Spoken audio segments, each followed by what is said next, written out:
پرانے وقتوں کی بات ہے جب زندگی سادہ ہوا کرتی تھی۔ ایک صحرائی علاقے میں شہر کی چہل پہل سے دور دو دوست رہا کرتے تھے۔ ایک کا نام جمال تھا اور دوسرے کا نام علی۔ دونوں پیشے سے ملازم تھے، سادہ دل اور محنتی، مگر دولت اور وسائل کی دنیا سے کافی دور تھے۔ ہر صبح سورج نکلنے سے پہلے مزدوری کے لیے روانہ ہو جاتے۔ دن بھر سخت محنت کے بعد جب شام کو تھکے ہارے لوٹتے تو کسی درخت کے سائے کے نیچے بیٹھ کر روٹی کے چند نوالے آپس میں بانٹ لیتے۔ ان کی دوستی میں سادگی، خلوص اور ایک خاموشی سی وفاداری جھلکتی تھی۔ لیکن وقت ہمیشہ ایک سا نہیں رہتا۔ ایک دن ایسا آیا جب ان کے درمیان سخت جھگڑا ہو گیا۔ بات اتنی بڑھ گئی کہ وہ قاضی کے پاس پہنچ گئے تاکہ کوئی فیصلہ ہو سکے۔ جھگڑے کی وجہ یہ تھی کہ انہیں مزدوری کا جو معاوضہ ملا تھا، اس پر دونوں نے اپنے اپنے حق کا دعویٰ کیا۔ جمال کا کہنا تھا کہ زیادہ محنت میں نے کی ہے، لہٰذا زیادہ حصہ میرا بنتا ہے۔ علی نے فوراً جواب دیا، میں نے بھی برابر کام کیا ہے، بلکہ شاید زیادہ، اس لیے مجھے بھی زیادہ معاوضہ چاہیے۔ قاضی دونوں کی باتیں سن کر حیران تھا۔ دونوں ایک دوسرے پر الزام لگا رہے تھے اور اپنے حق کا دعویٰ کر رہے تھے۔ وہ دونوں قسم کھانے کو بھی تیار تھے۔ فیصلہ کرنا مشکل ہو گیا تھا کیونکہ بظاہری طور پر دونوں ہی سچے لگ رہے تھے اور کوئی ثبوت اور گواہ بھی نہ تھا۔ آخر کار قاضی نے اپنے اختیارات کا استعمال کرتے ہوئے خزانے سے کچھ اضافی اشرفیاں منگوائیں۔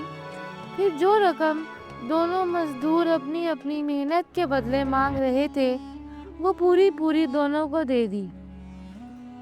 اب بظاہر طور پر انصاف ہو گیا تھا، دونوں کو وہی ملا جو وہ چاہتے تھے۔